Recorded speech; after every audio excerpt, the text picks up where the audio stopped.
দেখতে অনেক সুন্দর তো, বাসায় গেলে প্রত্যেকদিন একটা না একটা বায়না ধরবেই, এটা লাগবে ওটা লাগবে, তাই তো আমি ফল নিতে যাচ্ছি সুন্দরী বউয়ের জন্য। ও আচ্ছা, আপনার সুন্দর বউ আপনাকে যাই নিতে বলে আপনি তাই নিয়ে যান? আরে ভাই, আমি আমার সুন্দরী বউয়ের জন্য নিতে আছি, আর এই সুন্দরী বউয়ের জন্য ফল নিতে নিতে টাকা শেষ হয়ে যায়, তাই আর মায়ের জন্য নিতে পারি না। আর মা তো মাকে একটু ফোনে অন্যরকম ভাবে বুঝ দিছি। আর ভাই, আমি তো একজন মানুষ, এত টাকা আমি কোথায় পাবো? একবার বউয়ের জন্য, মায়ের জন্য আমি কি টাকার মেশিন নাকি?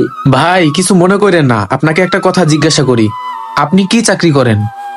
ভাই, আমি একজন ব্যাংকের ম্যানেজার, আর আমি প্রত্যেক মাসে ৮০,০০০ টাকা স্যালারি পাই। কি, ৮০,০০০ টাকা বেতন পান? তাহলে তো ভাই আপনি অনেক বড় লোক।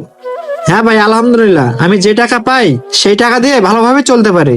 আচ্ছা ভাই, বেশি কথা না বলে আমাকে ফলগুলো দেন, আমি নিয়ে চলে যাই। হ্যাঁ ভাই নেন। আরে কল দিল আবার কি? হ্যালো মা। বাবা তাম্বির, কই তুই? আমি তো দোকানে। আমার তো ওষুধ শেষ হয়ে গেছে, আসার সময় ওষুধ নিয়ে আসবি। আচ্ছা ঠিক আছে মা, আমি ওই যে সন্ধ্যাবেলা দোকান বন্ধ করে আপনার জন্য ওষুধ নিয়ে আসবো নি। বাবা তোর কষ্ট দিতেছি, টাকা পয়সা আছে তোর কাছে? কি বলো মা, টাকা আছে, সমস্যা নাই, টাকা নিয়ে চিন্তা করতে হবে না। দরকার হলে আমি দোকান বিক্রি করে তোমার জন্য ওষুধ নিয়ে আসবো, তাও তুমি কোনো চিন্তা করবা না, আর বাসা থেকে তুমি বের হবা না। আচ্ছা মা ঠিক আছে, আমি এখন রাখি। আচ্ছা বাবা।